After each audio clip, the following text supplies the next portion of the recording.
मैं personally level पे इस वक्त इंतहाई दुख में हूँ। अरशद शरीफ साहब हमारे कुलीग थे, हमारे दोस्त थे। उनके साथ बहुत सी मीटिंग्स रही, बहुत सी मुलाकातें, बहुत से उनके साथ डायलॉग्स हुए। कई मरतबा उनके साथ इख्तलाफ भी हुआ और इख्तलाफ भी बड़ा वाज़ेह था, मेरी तरफ से भी और उनकी तरफ से भी। और लेकिन इसके बावजूद उनके साथ एक इतना गहरा ताल्लुक़ था, एक एहसास का रिश्ता भी था। जब वो दुनिया में नहीं रहे तो आप यकीन करें कि सुबह से एक अजीब सा इंतशार, एक फ़तूर पूरे वजूद के अंदर सा महसूस होता है और दुख।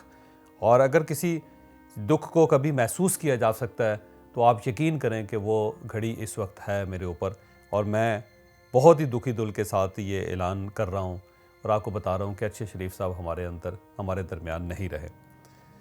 वो चले गए लेकिन अपने पीछे बहुत सारे सवाल छोड़ गए और वो सवाल मैं आज आपके सामने रखना चाहता हूँ। शायद कौम के अंदर किसी जगह से कोई एहसास पैदा हो जाए और इसके बाद जो इनकी हलाकत है, इनकी शहादत है, उसके बारे में कोई रिसर्च हो, कोई तहकीक हो, ताकि दूध का दूध और पानी का पानी किया जा सके। मैं छोटी सी बैकग्राउंड आपको इस सारे हादसे की बताता चलता हूँ। बैकग्राउंड के दो हिस्से हैं। पहला हिस्सा तो मैं आपके सामने रखूँगा, फिर दूसरा हिस्सा रखूँगा और इसके आखिर में कुछ सवाल हैं जो मैं ज़ाहिर है कीनिया की गवर्नमेंट के सामने भी रखूँगा और अपनी गवर्नमेंट के सामने भी रखूँगा। इन सवालों के जवाब जो हैं वो सारी इस कहानी को खोल के रख देंगे। तो पहला हिस्सा जो है वो अरशद शरीफ से मुताल्लिक़ है कि अरशद शरीफ साहब ARY में बहुत कामयाब एंकर थे और इनके बारे में तासुर ये था कि इमरान खान साहब के बहुत करीबी हैं और इनके ज़रिए इस्टेब्लिशमेंट, जो उस वक्त की इस्टेब्लिशमेंट थी, जो ज़ाहिर गवर्नमेंट को सपोर्ट करती थी, उनके बहुत ज़्यादा करीबी थे। तो वो ARY पे ज़ाहिर है उस वक्त ARY न्यूज़ चैनल गवर्नमेंट का माउथ आर्गन था। जो गवर्नमेंट सोचती थी या इमरान खान साहब जिस तरह करना चाहते थे, ARY के ऊपर एक टैग था कि सिर्फ़ और सिर्फ वो इसको प्ले करता है गवर्नमेंट के मामलात को। और अरशद शरीफ साहब उस मामले में बहुत ज़्यादा बोल्ड थे। उनके पास कहीं ना कहीं से कोई ना कोई रिपोर्ट आ जाती थी और वो बड़े दबंग लहजे से उस रिपोर्ट का जिक्र भी करते थे और उस पर शोज़ भी करते थे, जो मीडिया में किसी और एंकर ने आज तक नहीं किया। वो जो उनको रिपोर्ट्स मिलती थी या गवर्नमेंट जो उनको फीड करती थी, अनफॉर्चुनेटली वो उस पर बिलीव करते थे। वो ये समझते थे कि ये हर चीज़ सही है और उसको मनोअन वो बयान कर देते थे। जिस शिद्दत के साथ उनसे तवक्को की जाती थी, उससे भी बढ़कर वो उसका इजहार करते थे। मुख्तलिफ दोस्त उनको समझाते थे कि सर इस लेवल पे नहीं जाना चाहिए, कल स्टेट चेंज हो सकती है, गवर्नमेंट चेंज हो सकती है, हर चीज़ बदल सकती है पाकिस्तान के अंदर। क्योंकि पाकिस्तान की रवायात हैं कि एक वक्त में एक गद्दार होता है, अगली बार वही मुहिब वतन होता है और जो उसे गद्दार करार दे रहा होता है वो गद्दार होता है। तो बेहतर ये है कि आप इन बिटवीन लाइन रहें, बहुत ज़्यादा लाइन को क्रॉस ना करें कि यहाँ से फिर आगे से बहुत ज़्यादा ख़तरात आपकी ज़िंदगी के लिए, आपकी प्रोफेशनलिज्म के लिए, आपके प्रोफेशन के लिए पैदा हो जाएंगे। लेकिन वो ज़ाहिर है इस चीज़ को मानते नहीं थे और वो बाकायदा यकीन के साथ हर चीज़ को प्ले करते थे और ये समझते थे कि वो ठीक काम कर रहे हैं। लेकिन फिर वही हुआ जो अमूमन इस मुल्क के अंदर होता है, हर चीज़ बदल गई। इमरान खान साहब तब्दील हो गए, फिर उसके बाद जो मीडिया है वो बदल गया, मीडिया के ऊपर गुफ्तगू करने वाले बदल गए, पीछे से स्टेट ने भी अपनी पॉलिसी तब्दील कर ली। तो अरशद शरीफ साहब के लिए बहुत बड़ा झटका था। जैसे इमरान रियाज और अरशद शरीफ, दो लोगों की मैं मिसाल देता हूँ, समी इब्राहिम साहब को भी इसमें शामिल कर लें। इन लोगों के लिए बहुत बड़ा झटका था कि एक नैरेटिव को लेकर चले, लेकिन ऑल ऑफ सडन ये साबित कर दिया गया, ये साबित हो गया कि वो नैरेटिव गलत था और वो गलत डायरेक्शन में जा रहे हैं। तो ये उस झटके को बर्दाश्त नहीं कर सके और ये उसी रो में आगे बढ़ते चले गए। इस दौरान अरशद शरीफ साहब ने बाद में बहुत से ऐसे शोज़ किए जो ज़ाहिर है रियासत को पसंद नहीं आए, PDM को पसंद नहीं आए, सोसाइटी में बहुत सारे सेगमेंट्स हैं जिनको पसंद नहीं आए और अल्टीमेटली फिर वही हुआ जो होता है, इनके खिलाफ पर्चे होने शुरू हो गए, एक अदालत से दूसरी अदालत, एक थाने से दूसरे थाने। तो बम्बार हो गई, इतनी बम्बार्टमेंट हुई इन मुकदमों की, इन केसेस की, कि इन्हें मुल्क छोड़ना पड़ गया।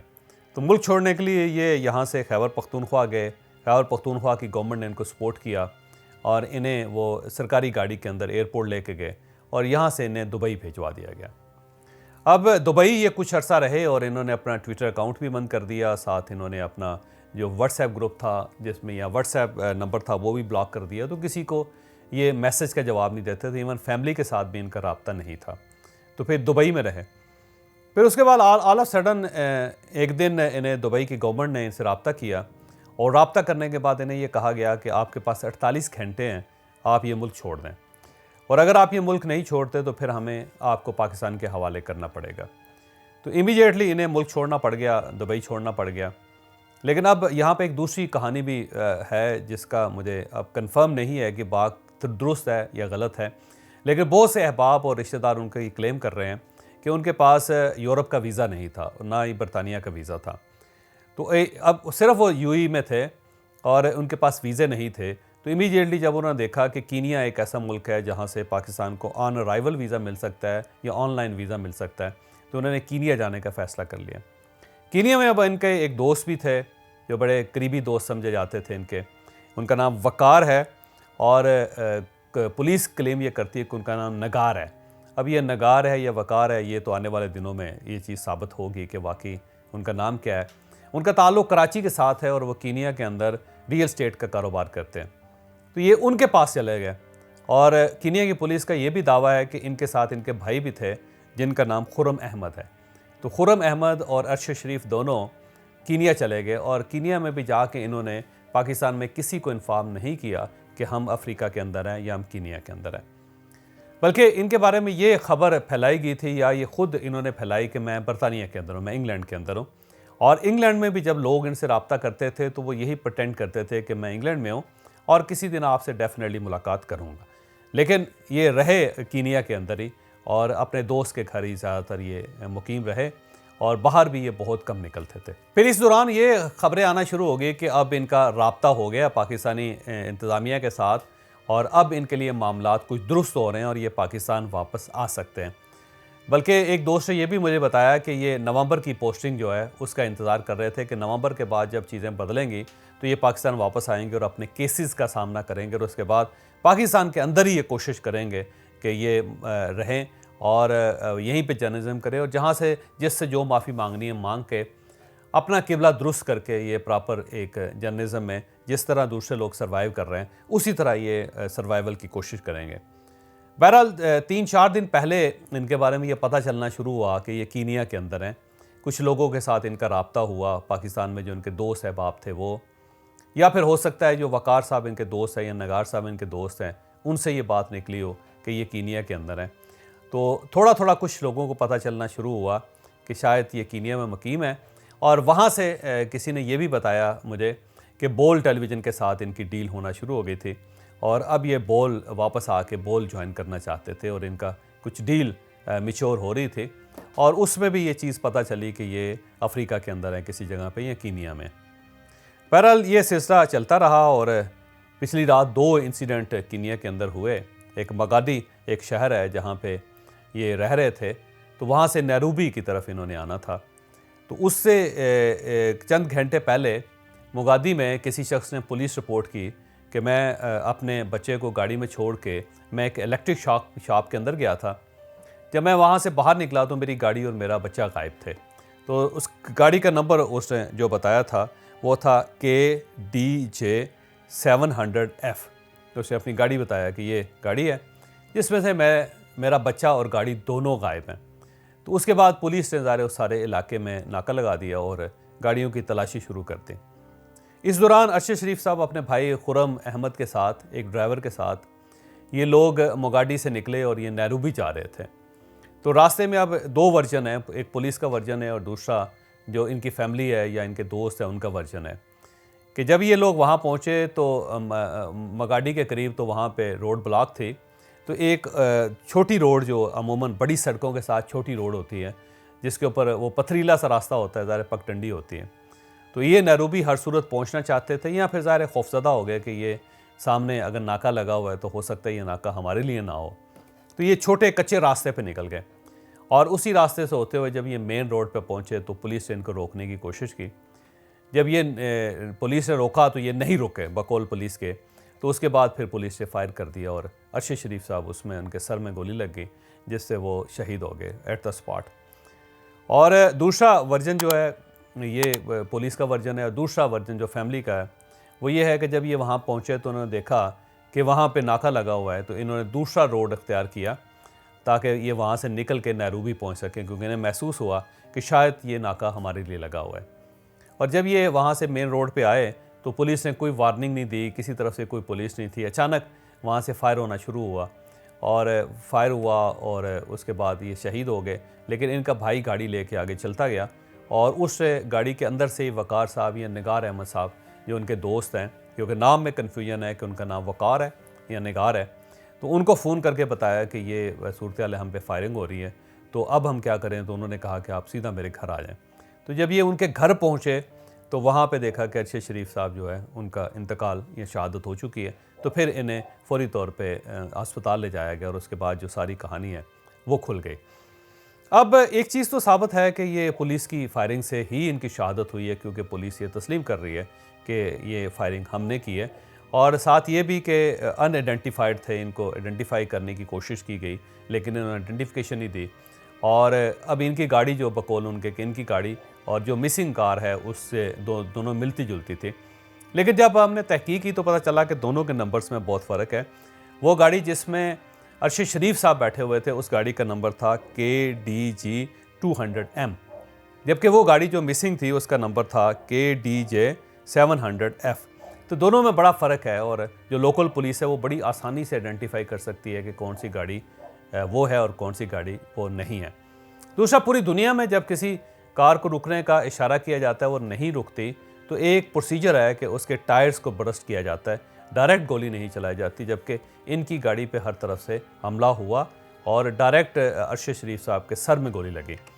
तो अब ये नहीं कहा जा सकता कि वो क्योंकि उन्होंने कार रोकी नहीं थी तो इसलिए नैरोबी पुलिस ने अंधाधुंध फायरिंग कर दी। तो अंधाधुंध फायरिंग जो है वो दुनिया में किसी जगह पे नहीं की जाती। और नैरोबी जो है ये भी जहन में रखेंगे, कीनिया एक टूरिस्ट डेस्टिनेशन है और जब टूरिस्ट डेस्टिनेशन होती तो उस पर इस टाइप के वाक़यात नहीं होते। आप नैरोबी और कीनिया की हिस्ट्री निकाल लें, पिछले 5 साल 10 साल में इस किस्म का कोई वाक़या वहाँ पे रिपोर्ट नहीं हुआ कि कभी कोई गाड़ी रोकने की कोशिश की गई और पुलिस ने उसके ऊपर फायर कर दिया हो, वो नहीं रुकी। तो ये बात अजीब सी है कि पुलिस ने रुकने का इशारा किया, वो नहीं रुके तो फायर कर दिया गया। और अगर फायर किया भी गया हो तो ज़ाहिर है हमेशा गाड़ी के टायर को सबसे पहले निशाना बनाया जाता है, लेकिन इस गाड़ी के किसी टायर को निशाना नहीं बनाया गया। अब मैं किसी किस्म की साजिश थ्योरी आपके सामने पेश नहीं कर रहा, लेकिन इन्वेस्टिगेशन बहरहाल होनी चाहिए कि एक शख्स जो पाकिस्तानी मीडिया में बहुत पॉपुलर हो और फिर उसने उसका एक नैरेटिव बदला हो या स्टेट का नैरेटिव चेंज हुआ हो और वो उसके साथ अलाइन ना हो, फिर उसके ख़िलाफ़ पर्चे हुए हों, फिर वो पाकिस्तान से फ़रार हुआ हो, फिर वो यूएई में रहा हो, फिर वो अपनी आइडेंटिटी छुपाता रहा हो मुख्तलिफ़ जगहों से, फिर वो कीनिया चला गया हो और वहाँ पे फिर ऑल ऑफ सडन एक वाक़या हो जाए कि उसकी गाड़ी को बाकायदा पुलिस ने निशाना बना के सिर्फ उनके सर का निशाना लेके उनको शहीद कर दिया हो। तो बहुत सारे सवाल ये पैदा होते हैं जिसके जवाब ज़ाहिर है स्टेट को देने पड़ेंगे या स्टेट को तलाश करने पड़ेंगे। अरशद शरीफ हमारा कुलीग था और कुलीग है और कुलीग रहेगा और जिस शख्स ने भी उनके साथ काम किया है वो यकीनन उनका एहतराम करता है, क्योंकि वो बहुत ही अच्छा शानदार इंसान था ज़ाती तौर पे। जिसके साथ भी उनका ताल्लुक़ था वो ताल्लुक़ निभाया उन्होंने। उनकी जो टीम है वो बहुत ज़्यादा अफसरदा है इस वक्त, क्योंकि टीम, याद रखिएगा कि वो मीडिया के अंदर टीम जो होती है वो बेस्ट जज होती है किसी भी शख्स के बारे में। अगर टीम के साथ आपके रिलेशन अच्छे ना हो तो फिर साबित होता है कि आप एक अच्छे इंसान नहीं हैं। और जब टीम आपको बहुत ज़्यादा मिस कर रही है तो इसका मतलब ये होता है कि आप एक अच्छे इंसान थे और टीम उस अच्छे इंसान होने की गवाही दे रही है। तो अरशद शरीफ साहब की टीम इस वक्त बहुत ज़्यादा दुख में है और अफसोस में है, तो ज़ाहिर है उनसे भी बात नहीं हो पा रही। लेकिन सवाल बहरहाल हैं और इन सवालों के जवाब बहरहाल किसी न किसी को तो ज़रूर देने पड़ेंगे।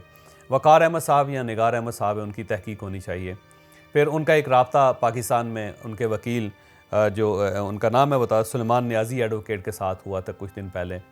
सुलेमान नियाज़ी एडवोकेट साहब से पूछना चाहिए कि क्या आपको पता था कि वो नैरोबी में हैं या कीनिया के अंदर हैं, ये सवाल होना चाहिए। फिर जिन जिन लोगों के साथ उनका आखिरी दिनों में रब्ता हुआ, जहाँ से ये क्लू मिला कि वो कीनिया के अंदर है, उन सब लोगों से भी इन्वेस्टिगेशंस होनी चाहिए। और इसके साथ साथ ARY से भी पूछना चाहिए कि जनाब आप जब इस लेवल पे चीज़ों को ले जाते हैं तो फिर आप अपने लोगों को, अपने वर्कर्स को तनहा क्यों छोड़ देते हैं। तो बहुत सारे सवाल हैं जो ज़ाहिर है इसके बाद पूछे जाते रहेंगे। हम इस पे एक और व्लॉग भी करेंगे जिसमें जो नई डिटेल्स हैं वो भी आपके सामने रखेंगे। लेकिन बहरहाल हमारा साथी हमारे साथ नहीं रहा।